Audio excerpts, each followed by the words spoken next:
Y de eso es lo que hoy queremos hablar y queremos compartir, este tema tan importante, fundamental en la palabra del Señor. La última vez que estuve aquí, estuve hablando sobre doctrinas fundamentales del cristianismo, del cual todo creyente debe creer, si es un creyente, un cristiano genuino y verdadero.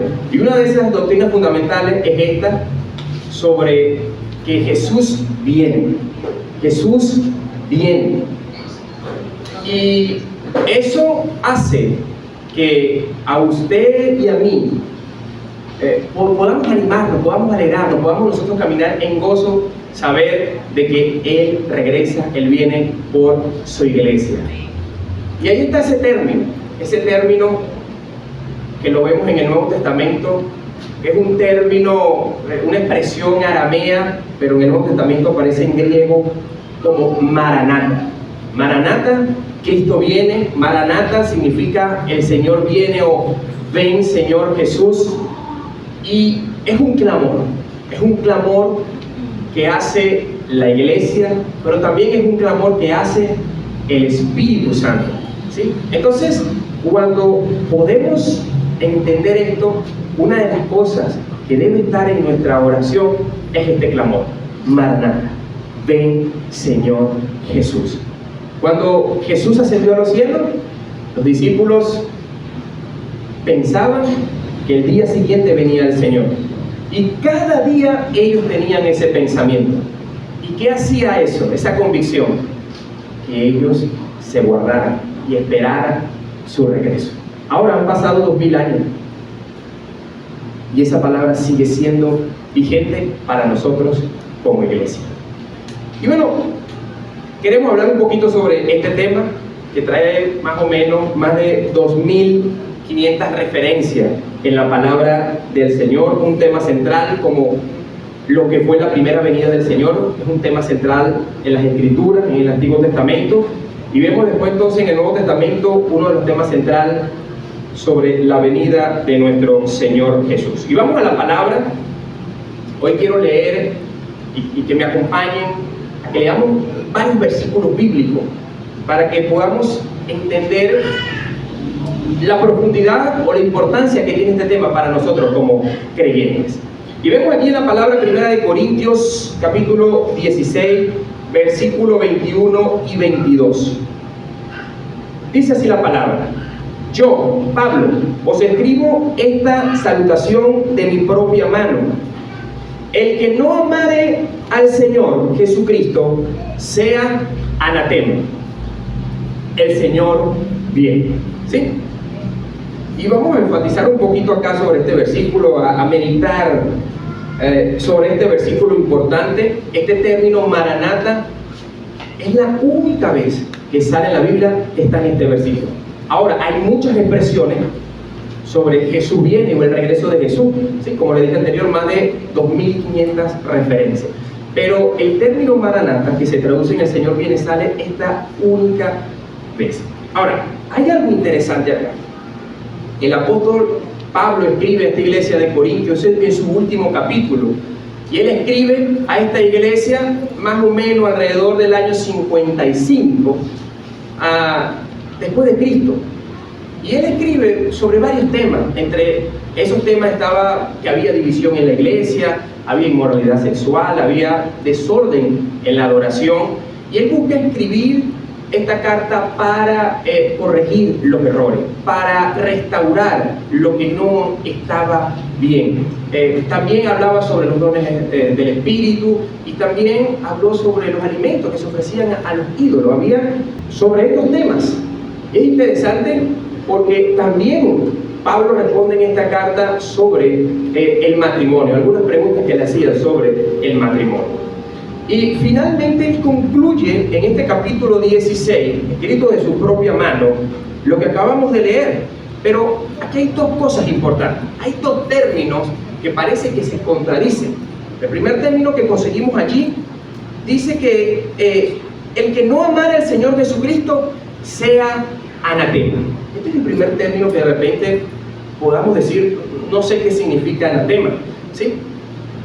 Y el segundo término es Maranata, que significa el Señor viene. Ahora, Cuando Pablo da alusión a este término anatema, se estaba refiriendo, esta palabra en griego significa maldito o condenado para la destrucción.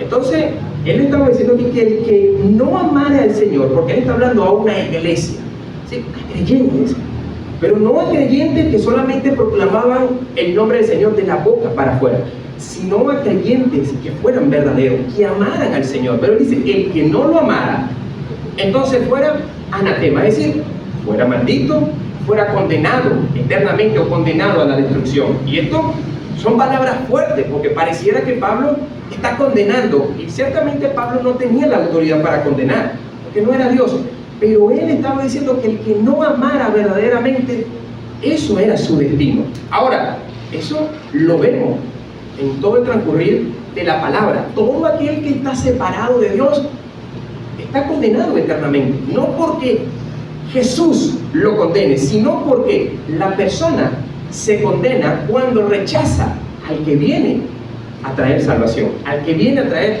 perdón de pecado. Entonces, esto puede ser una exhortación, una confrontación que le hace Pablo a la iglesia de Corintios y le dice, o sea, ustedes tienen que verdaderamente amar a Dios, porque si no lo aman de manera verdadera, entonces son hombres y mujeres malditos, condenados eternamente.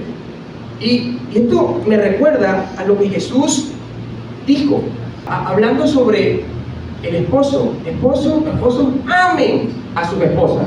Y le dice cómo, como Cristo ama a la iglesia y se entregó por ella.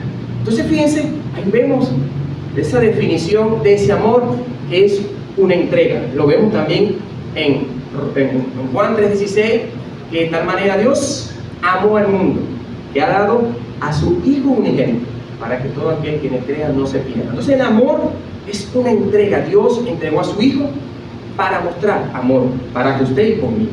Entonces fíjense, cuando Jesús muestra su amor con nosotros, Él se entrega por su iglesia. Él muere, derrama su sangre. Entonces, el amor al cual se está refiriendo aquí el apóstol Pablo para la iglesia es una entrega total.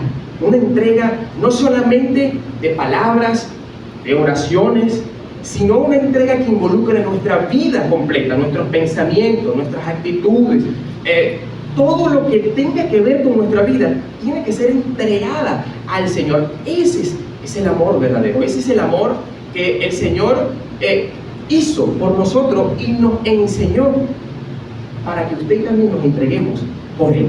Entonces, termina ese versículo con Maranatha, el Señor viene. Y esto trae esperanza a nuestra vida. Eso es lo que Pablo en Efesios habla de la esperanza de la gloria. ¿Cuál es la esperanza de gloria? Que Jesús viene. Y de repente, a veces esto se nos olvida, pero necesitamos continuamente recordar que el Señor viene. Ahora, dicho esto, ¿qué quiero hoy que veamos? Vamos a ver 4 características de la venida de nuestro Señor Jesucristo. Y vamos a ver esto como la ley universal de causa y efecto. ¿Sí? ¿Alguno ha escuchado esa ley? Es la ley que rige todo lo creado. O sea, todo tiene una causa. Es decir, nada es creado al azar. Todo tiene una causa. Y si hay una causa, entonces genera un efecto. Entonces, la causa es la segunda venida del Señor. El Señor determinó que Él no solamente vendría y moriría, sino que determinó que Él ascendería a los cielos y volvería. Entonces, ese gran evento, centro en la palabra del Señor, es una causa. Entonces, vamos a ver de qué nos habla esta causa. Entonces vemos esta primera característica. Y se titula aquí como promesa de su venida. Ahora fíjense, Cristo anunció su venida.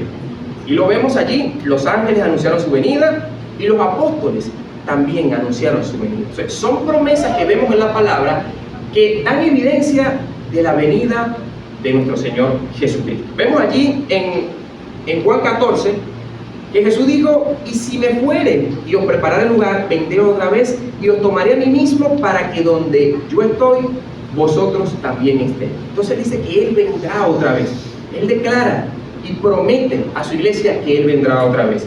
Vemos que los ángeles en Hechos, capítulo 1, versículos 9 y 11, declara, dice, y habiendo dicho estas cosas, esto fue antes de que Jesús ascendiera, o en el momento que Él comienza a ascender a los cielos, una vez después resucitado. Dice, y habiendo dicho estas cosas, viéndolo ellos, fue alzado, y le recibió una nube que lo ocultó de sus ojos. Fíjense que cuando ascendió, una nube lo ocultó. Y estando ellos con los ojos puestos en el cielo, entre tanto que Él se iba, he aquí se pusieron junto a ellos dos varones con vestiduras blancas, los cuales también les dijeron, varones galileos, ¿por qué estáis mirando al cielo? Este mismo Jesús que ha sido tomado de vosotros al cielo, así vendrá como le habéis visto ir al cielo. Entonces los ángeles también anunciaron su regreso. Y vemos acá estos tres versículos en Tesalonicenses, Juan y Pedro, estos tres principales apóstoles que declararon que el Señor venía. Pablo declaró ya en el versículo 16, decía, porque el Señor mismo con voz de mando, con voz de arcángel y con trompeta de Dios descenderá del cielo, y los muertos en Cristo resucitarán primero.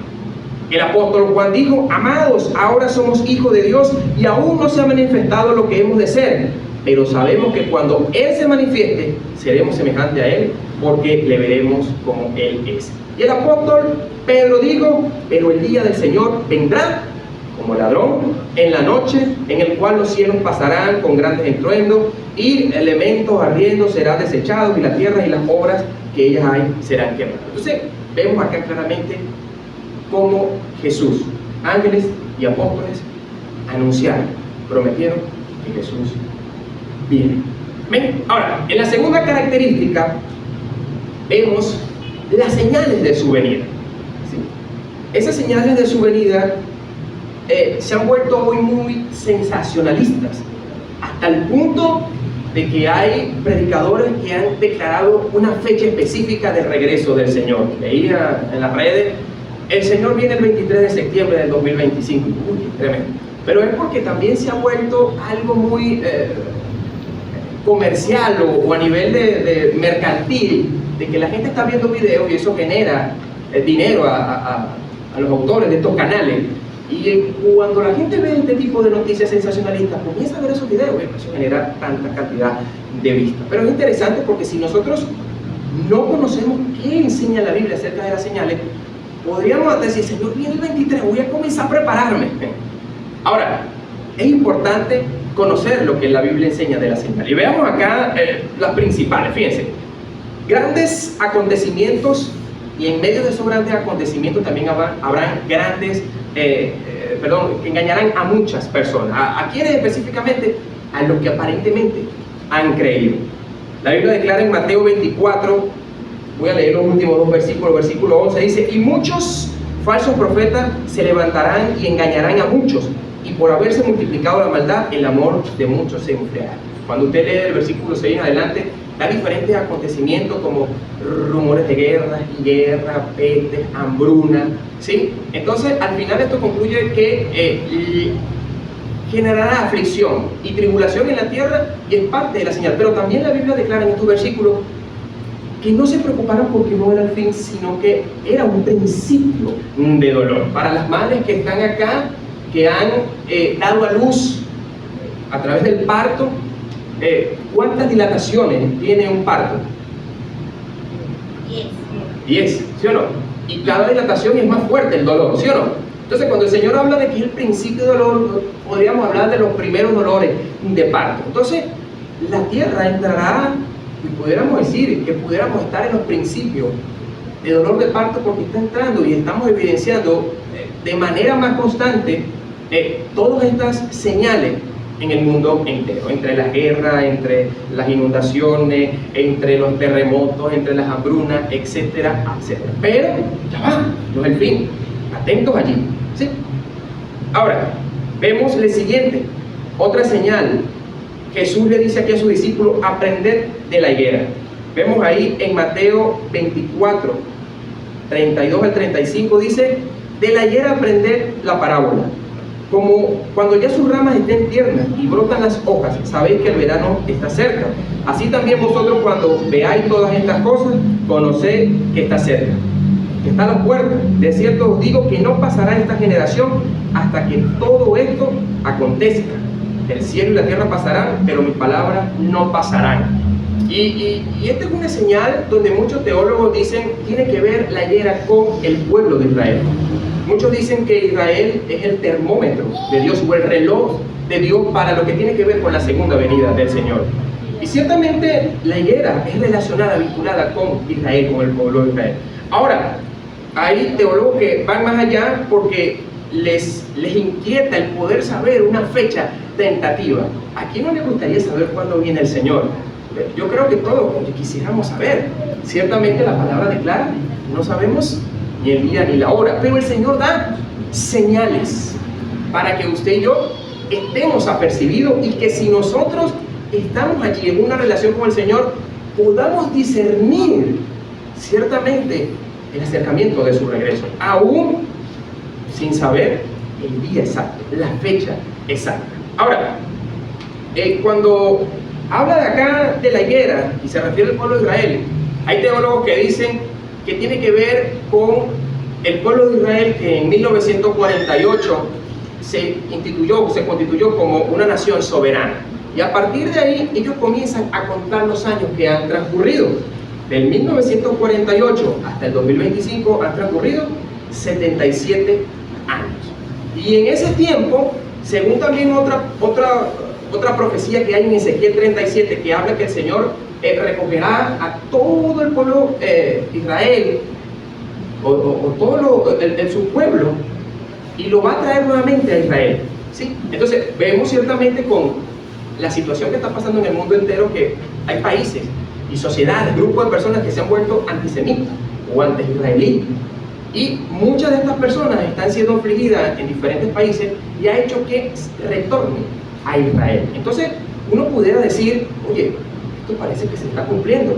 Muchos israelíes están volviendo a su nación como tal. Entonces, cuando ven otro salmo, que hay un salmo que es el 90:10, dice que la generación más robusta llega hasta los 80 años. Entonces ellos vienen y sacan esta conclusión. Ojo, son puntos de vista teológicos que concluyen en que, bueno, si desde 1948 comienza la cuenta regresiva de la venida del Señor y dice este salmo que la generación más robusta tendrá 80 años, entonces, oye, llevamos 77 de esta última generación, quedan pocos años para el regreso del Señor, ¿sí? Y pudiera ser válida desde el punto de vista de poder nosotros entender que esta puede ser una señal que nos pueda a nosotros convencer que esta pudiera ser la generación que vea al Señor Jesús. Porque así como hubo una generación que vio al Señor nacer, que vio al Señor crecer, que vio al Señor comenzar su ministerio, sanar a los enfermos, liberar a los endemoniados, que vio al Señor morir en la cruz y resucitar, así también habrá una generación que vea al Señor descender de los cielos. ¿Es posible que esta pueda ser la generación? Recuerdo que el pastor Osvaldo comentaba, yo creo que esta pudiera ser la generación. Y yo también pienso eso. Ahora, eso no está mal, el que usted tenga un pensamiento, un criterio conforme a la Biblia de que si esta es la generación. Ahora, yo les pregunto acá, ¿nos convendría a nosotros, como creyentes, pensar que el Señor viene en esta generación, en nuestra generación? Fíjense, si habláramos de la generación del pastor, 55 años, para llegar a 80 faltarían entonces 25 años. ¿Sí? Si habláramos de la generación de mi mamá, que ya tiene 72 años, para llegar a 80 faltarían 8 años. ¿Sí? Ojo, no estoy diciendo que esto sea literalmente así. Son, escuchen muy bien, puntos de vista, estudios que nosotros extraemos de la palabra para tener una referencia. Ahora, esto es interesante porque si nosotros creemos que esta es la generación, ¿qué provoca en nosotros? No me responda.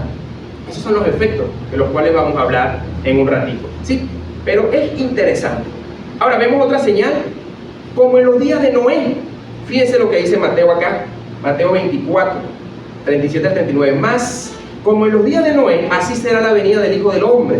Porque como en los días antes del diluvio estaban comiendo y bebiendo, casándose y dando en casamiento, hasta en el día que Noé entró en el arca, y no entendieron hasta que vino el diluvio y se los llevó a todos, así será también la venida del Hijo del Hombre. Uy, esto es interesante, porque lo que hemos leído, Génesis, nos damos cuenta de que esto no es una falacia, una historia, un cuento. Esto fue algo que sucedió, porque creemos que la palabra es inspiración de Dios, ¿sí? Entonces, como en los días de Noé da la referencia, fíjense, el Señor quería raer con toda su creación. ¿Por qué? Porque todas estaban haciendo lo que ellos querían.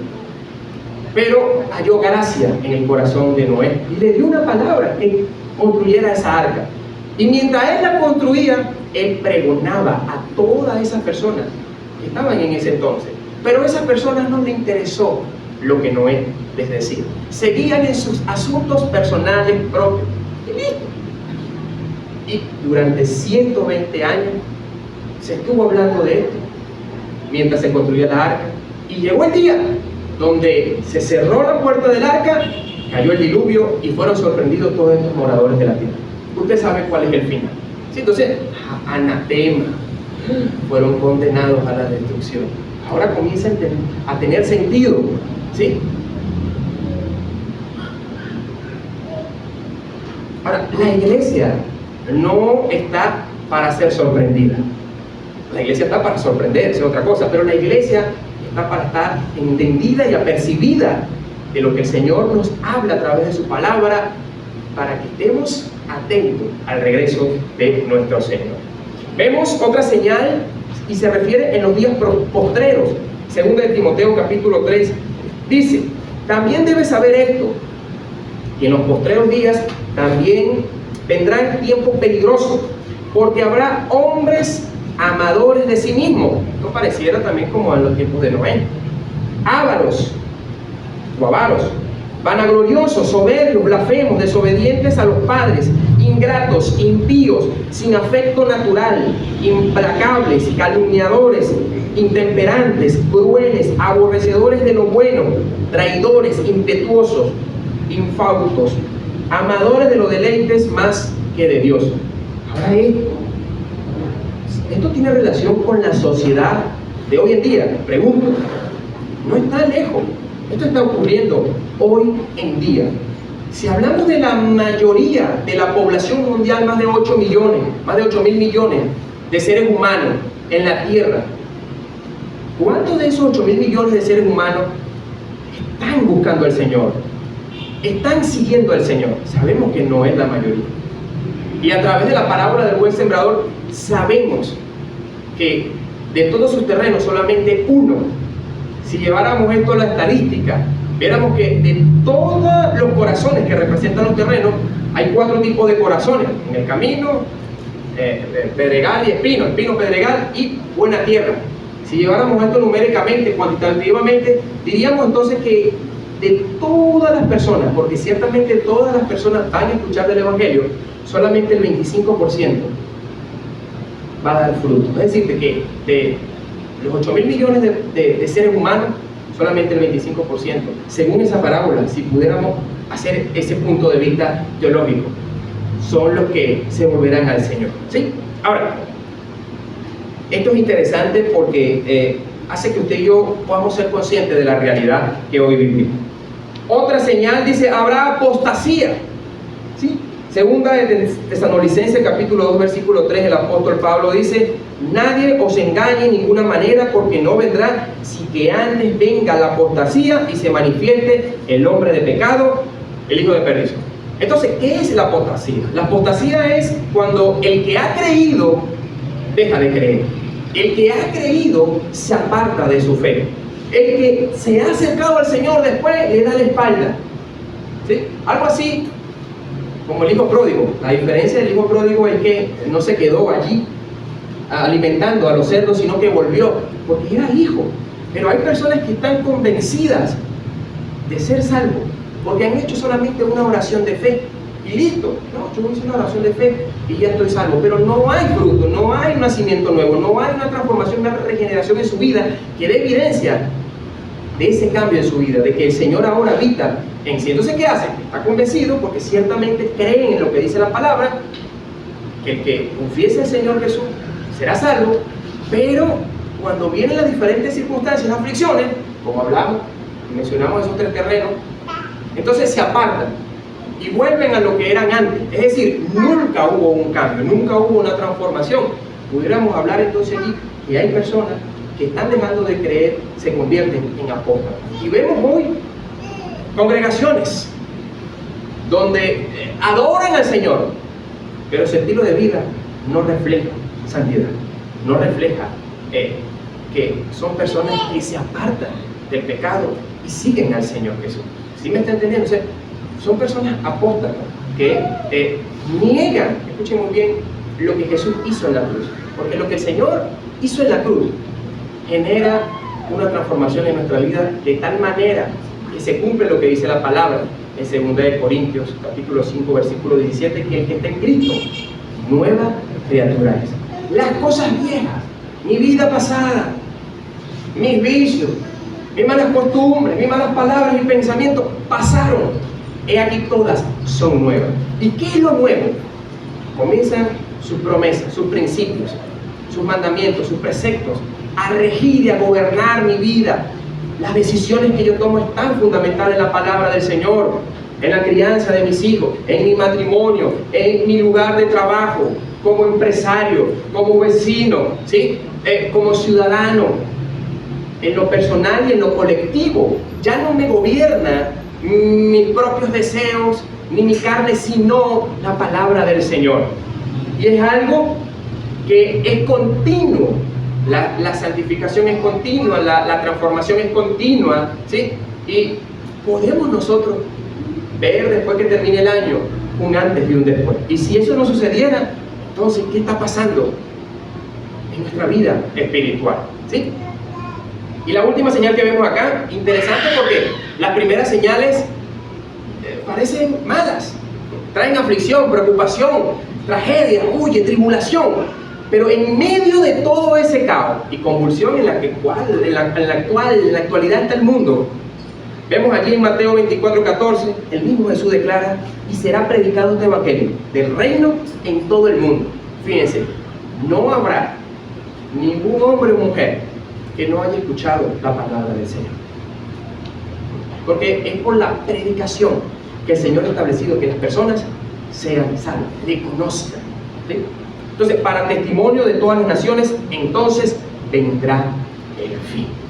O sea, gloria a Dios por la iglesia que entiende que en medio de nuestra vida no podemos dejar nosotros de anunciar el evangelio, porque es parte también de las señales de su venida. Ahora vamos a la tercera característica, y vemos acá, hemos visto hasta ahora la promesa de su venida, señales de su venida. Ahora la manera en que vendrá, y vemos allí que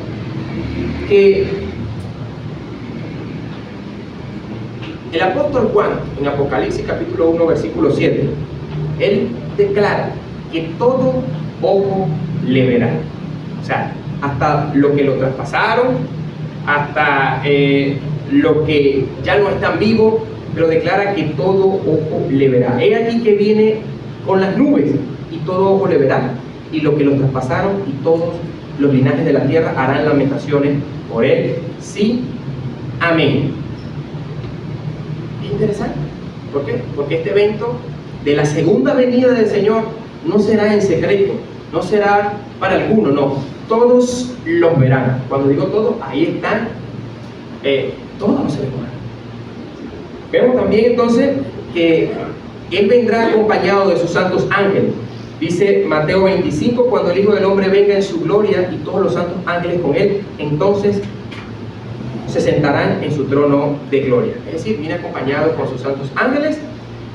Y vemos lo tercero acá, que vendrá con poder y gloria. Mateo 24:30, entonces aparecerá la señal del Hijo del Hombre en el cielo, y entonces lamentarán todas las tribus de la tierra, y verán al Hijo del Hombre viniendo sobre las nubes del cielo con poder y gran gloria. ¿Se recuerdan lo que le decía al principio? Cuando Él ascendió, las nubes lo ocultaron, de la vista de los apóstoles, de los discípulos en ese entonces, pero cuando Él venga otra vez, las nubes se abrirán y vendrán con Él para manifestar el glorioso Hijo de Dios acá a la tierra. Vamos a la cuarta característica y tiene que ver con el propósito de su venida. El propósito de su venida, y que, fíjense, conocer esto debe inquietar nuestro corazón, debe anhelar el poder nosotros ser conscientes de mantener en nuestros pensamientos estas promesas que el Señor nos ha dejado en su palabra. El propósito de su venida, vemos allí quién vendrá por los suyos. Y vemos Juan 14, del 1 al 3, dice: no se turbe vuestro corazón.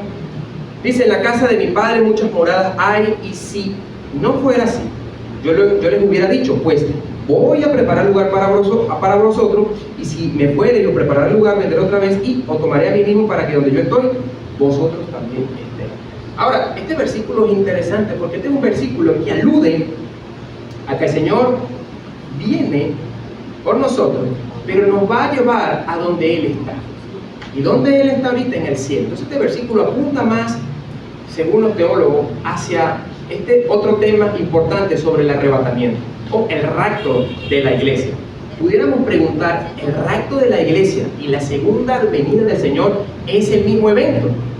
Te puedo hacer esa pregunta y comenzar a escudriñar las Escrituras. El rapto de la iglesia, el arrebatamiento de los creyentes, ¿es el mismo evento que la segunda venida del Señor? Si decimos que son dos eventos, entonces, ¿cómo como creyentes podemos justificar teológicamente, bíblicamente esto? Y hay algunos que apuntan a que este versículo alude a que es sobre el rapto de la iglesia, que es antes de la segunda venida del Señor, pero en otra ocasión hablaremos de lo que es el arrebatamiento de la iglesia. Ahora, dice también que el propósito de su venida es que vendrá a juzgar al mundo.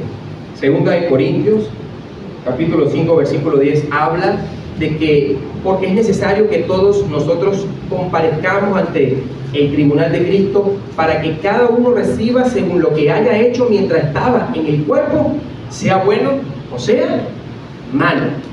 Jesús viene a juzgar, a poder separar. Vemos en Mateo 24:31 que Jesús viene a separar, perdón, en Mateo 25, al final, después de la parábola de las 10 vírgenes, comienza a hablar que Él viene a separar las ovejas de los cabritos. Entonces, viene a juzgar y a dar conforme a lo que hayamos hecho acá en la tierra, sea bueno o sea malo. Y el otro propósito de su venida es que Él viene a establecer su reino milenial aquí en la tierra, donde gobernaremos, reinaremos juntamente con Él durante un periodo de 1000 años, y eso lo confirma la palabra en Apocalipsis. Y es interesante porque el libro de Apocalipsis tiene muchos términos simbólicos, otros literales, pero poder estudiarla junto al libro de Daniel y Ezequiel nos da luz para poder tener criterios acerca de ese reino milenial. Ahora, hay gente que se preocupa mucho por conocer las escatologías, que se refiere a las señales del fin de los tiempos, y eso es interesante, pero no podemos nosotros abandonar, escuchen muy bien, lo que es nuestra relación con el Señor y mantenernos allí. Ciertamente podemos conocer, investigar y profundizar, pero que esto no nos aparte de esa relación, de esa comunión con nuestro Padre Celestial por medio de la oración y del Espíritu. Ahora bien, estas 4 características son la causa o ese evento de la segunda venida del Señor. Sabiendo esto, debería haber un efecto en cada uno de nosotros como creyentes. Inclusive personas que no son creyentes, una vez que escuchan de que hay un Dios que envió a su Hijo para perdonar, para salvar, para dar vida eterna, pero para volver por esos hijos, genera la inquietud a una decisión. ¿Qué voy a hacer yo al saber lo que Dios dice de su palabra acerca del final de los tiempos, acerca de su regreso? ¿Pudiera ignorarlo? ¿Pudiera yo seguir con mi vida? Esa pudiera ser una posición. O pudiera ser que yo deje que esa palabra comience a moverme internamente, yo meditar y pensar y hacerle preguntas a lo que he venido escuchando de su palabra, y va a tener un efecto. Y por eso quiero mencionarles aquí 3 efectos.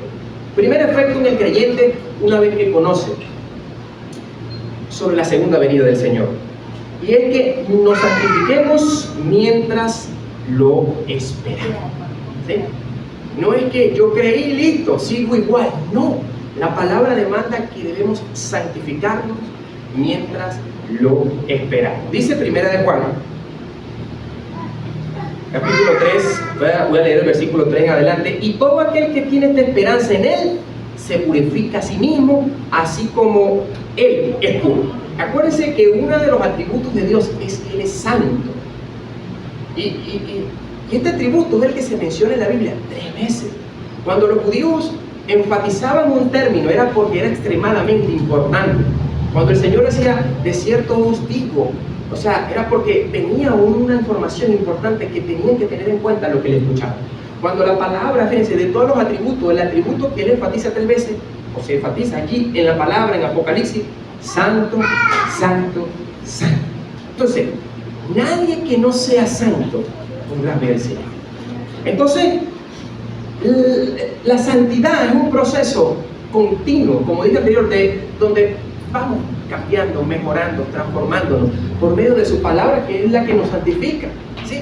Entonces, el poder nosotros saber de que el Señor viene es para que usted y yo nos santifiquemos mientras lo esperamos. Fíjense, mire lo que dijo Pedro, porque es necesario que todos nosotros, por tanto, aquí, por lo cual, oh amado, estando en espera de estas cosas, hablando de la segunda venida, procurar con diligencia ser hallados por Él sin mancha e irreprensible en paz.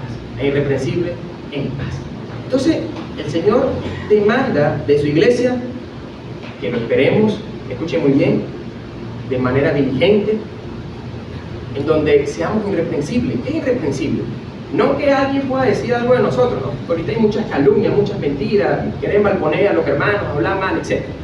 Sino que Satanás, que es el acusador,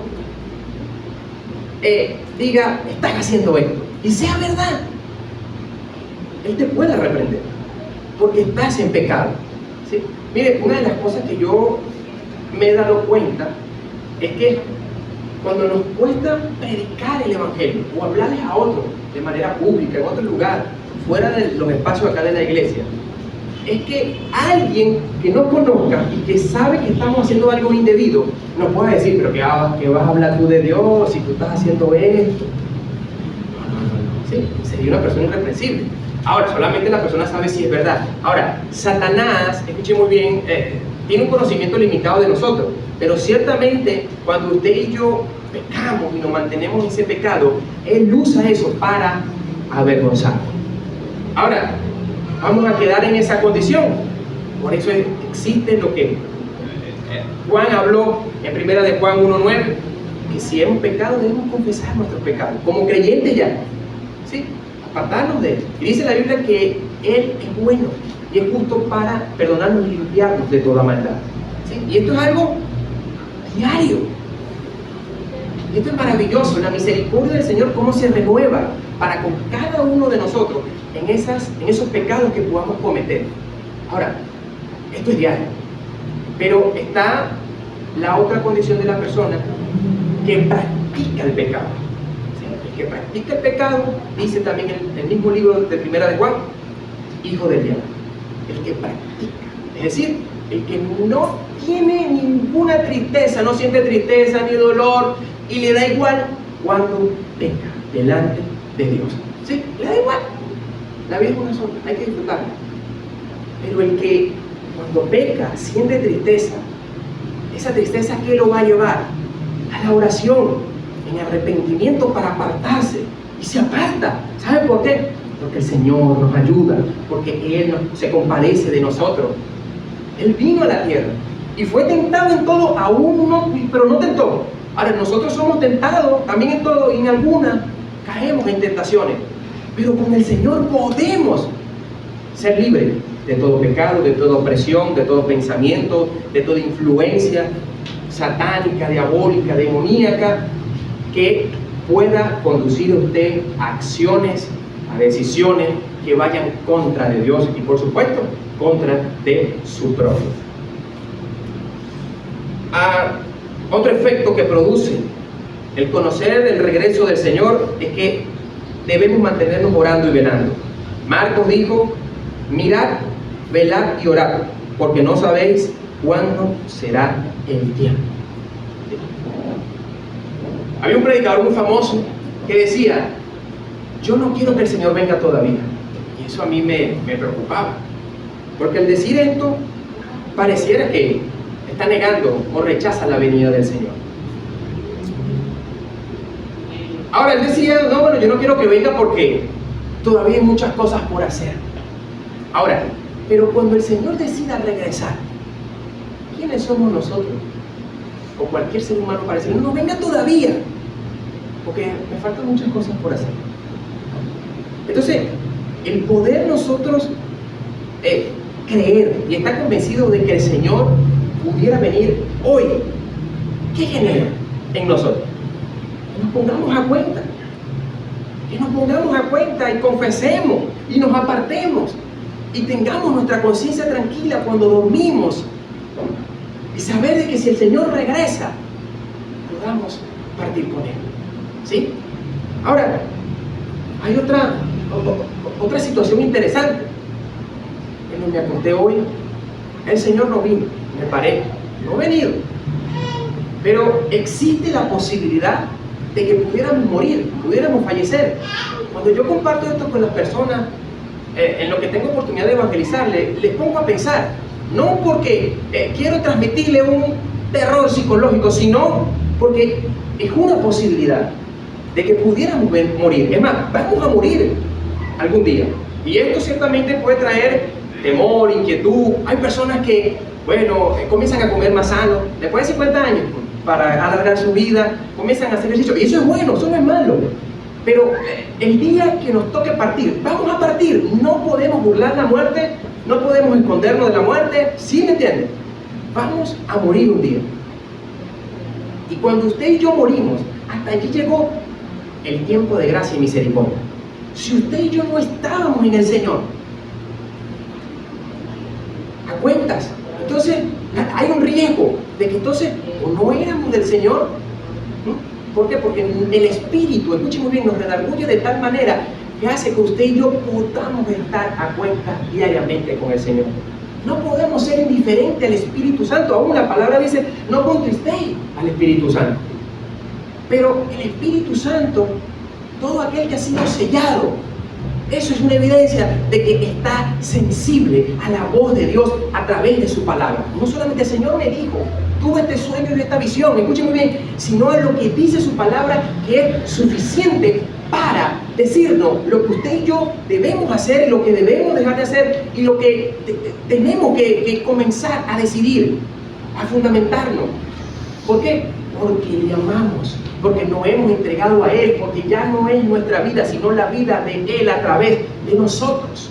Eso es lo que vivían los apóstoles. Por eso ellos, cuando murieron y entregaron su vida, murieron contentos, gozosos, porque estaba su conciencia allí tranquila de que se habían entregado al Señor, de tal manera que eran bienaventurados porque habían recibido persecución, habían sufrido, y aún cuando les dolía perder familia, los azotes, los encarcelamientos, los naufragios, etc., ellos se mantenían firmes porque sabían que no se trataba de ellos, sino de lo que Dios estaba haciendo a través de ellos. Entonces la pregunta es: ¿qué quiere hacer Dios a través de nosotros? Saber de que Él viene. Queda un tiempo, no sabemos cuánto tiempo. No sabemos si son días, meses o años. De que Él viene o de que usted y yo pudiéramos perder la vida. Cuando escuchaba la noticia de este joven líder allá en Estados Unidos, Charlie Kirk, un hombre conservador que hablaba y era confrontativo con respecto a los estilos de vida liberales, desordenados de muchos jóvenes, y él hacía diferentes conferencias por las universidades. ¿Y qué pasó en esa última conferencia? Un tirador le disparó y lo mató. 31 años, casado con 2 hijos, sí, 2 hijos, y con, uno pudiera decir, con mucho futuro por delante en lo que tiene que ver en el compartir principios bíblicos que el Señor estableció en referencia a la familia, en referencia al matrimonio, en referencia a nuestras vidas personales para agradar a Dios como hombres y mujeres. ¿Y qué generó el que la persona lo falleciera, lo matara, perdón? El odio por escuchar la verdad. Ahora esto me acordaba a Jesús, cuando Jesús hablaba la verdad. ¿Qué pasaba en los religiosos, en la élite religiosa de aquel entonces? Grumían los dientes, rechinaban los dientes y comenzaron a planificar su arresto para matarlo. Y ciertamente algunos dicen, bueno, lograron su propósito, lo mataron. No, la Biblia dice que él se entregó. A él no lo mataron, él se entregó. Y después tomó su vida nuevamente y se levantó del polvo. Entonces, ahora, es triste y es lamentable. Él muere. Ahora, habría que preguntarle a su esposa si valió la pena la decisión que él tomó de compartir verdades bíblicas a diferentes multitudes de jóvenes, pero que eso le costara la vida. Si le preguntáramos a ella, si pudieras retroceder el tiempo y decirle a tu esposo, no hagas eso porque si no vas a morir, ¿qué te respondería tu esposo? Y pudiéramos nosotros aquí especular, diríamos, si él estaba convencido del que lo llamó y de los principios que se afianzaron en su corazón para proclamarlo y compartirlo, no importa, porque yo sé que cuando él venga seré resucitado. Fíjense la convicción, la esperanza que hay en morir en el Señor, de manera de que estemos haciendo lo que Él nos ha mandado hacer. ¿Cuánto hay hoy en día en el pueblo evangélico cristiano?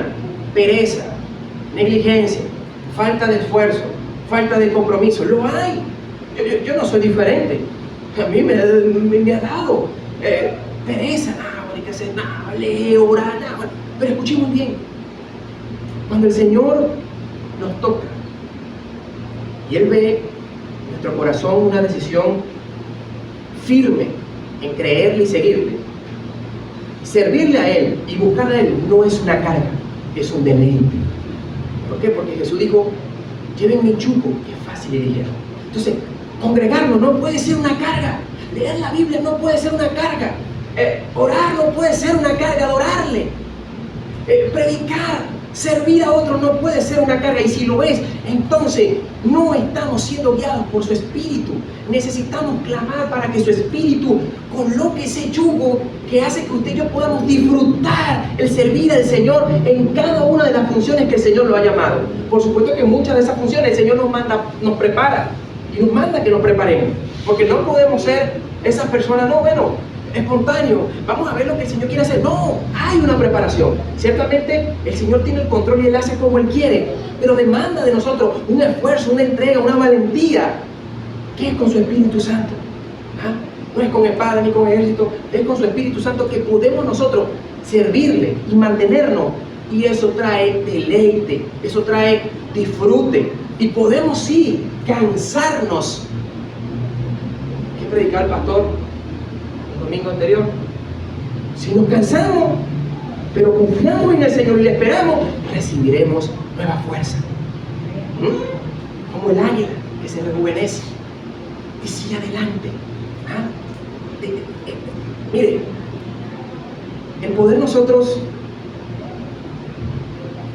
llenarnos de su promesa, de su palabra y de su Espíritu Santo hace que no estemos quietos, en el sentido de que sea indiferente a lo que el Señor me ha llamado, sea indiferente a las necesidades que hay en mi casa, empezando por lo espiritual, porque de lo espiritual se deriva todo. Ser indiferente a los problemas que pueda tener mi comunidad o en mi lugar de trabajo, ¿sí? O por supuesto en las necesidades que podemos nosotros ver acá en nuestra congregación, como iglesia local. No podemos ser diferentes. Ahora, no podemos ayudar a todos, pero el Señor, cuando lo oramos, Señor, ¿qué puedo hacer? ¿A aquí están mis manos, aquí están mis pies, mi boca, mi cuerpo, mi casa, mi finanza. ¿Qué puedo hacer? Y el Señor nos dirige a saber qué hacer. Y esto es algo no de un evento, sino de algo continuo. Y usted crece y experimenta de su Espíritu Santo. Para que entonces otros que están comenzando o que todavía no han creído puedan decir: oye, tú eres un creyente verdadero, un creyente sincero. ¿Y por qué estas personas dicen esto? Porque han visto a personas que dicen que son creyentes y que adoran y creen en el Señor, pero sus vidas demuestran lo contrario: infidelidad, mentira, engaño, corrupción, etcétera, etcétera. ¿Sí me entienden? Hay una contradicción. Entonces, el conocer que el Señor viene permite entonces que yo me santifique, que yo me mantenga orando y velando, y permite que podamos animar a otros. En la iglesia hay fe débil y fe fuerte. Los de fuerte, gloria al Señor, ¿qué estamos haciendo los que tenemos una fe fuerte? ¿Sí? Lo que se nos hace más fácil entender, caminar, obedecer, seguir instrucciones. Vamos a animar a otros. No nos podemos cansar de hacer el bien, aun cuando no veamos respuesta. Pero la Biblia dice: no te canses de hacer el bien, porque a su debido tiempo, si no has dejado de sembrar, vas a cosechar.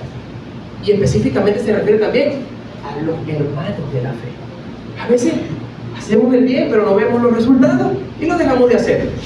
Eso es un error. Necesitamos ser constantes y esperar que el Señor genere el crecimiento en los corazones que están comenzando en esta nueva vida, pero yo sea un ejemplo y le anime con mi estilo de vida de manera integral en cada aspecto en el cual yo me desenvuelvo. Y predicar el Evangelio. Necesitamos predicar el Evangelio. Necesitamos hablarle a otros de la verdad que usted y yo conocemos y que nos ha salvado y que nos ha transformado y que nos ha cambiado, pero de manera práctica, visible, tangible, llena de gracia, de amor y de sabiduría, pero sin diluir el mensaje, aun cuando el mensaje bíblico confronta. Y eso es lo que hace la palabra del Señor: nos confronta, pero para nuestro bien, para nuestra salvación. Así que, mis queridos hermanos, es importante entender este conocimiento de la segunda venida del Señor, porque genera estos efectos. Y si no lo genera, ore para que genere un efecto en su vida. Y si no pasa, hermano, yo no siento nada, no pienso nada, entonces usted tiene que clamar por el Espíritu Santo. En Mateo conseguimos tocar y se abrirá, pedir y se dará, llamar y se le abrirá. Y tiene que ver con hijos que buscan al Padre, y el Padre le da conforme a su voluntad. Pero en Lucas conseguimos también esta misma expresión, pero tiene que ver con el hombre o la mujer que todavía no tiene el Espíritu Santo. El que no tiene el Espíritu Santo no ha nacido de nuevo, y al no tener el Espíritu no vamos a tener el deseo de servir, de honrar, de agradar al Padre. Y esto es algo que personalmente lo tenemos que hacer. Yo tengo el Espíritu de Dios, porque no sé, me da igual lo que se predica, me da igual lo que leo. Ay, vamos a orar, porque hay que orar, tú sabes.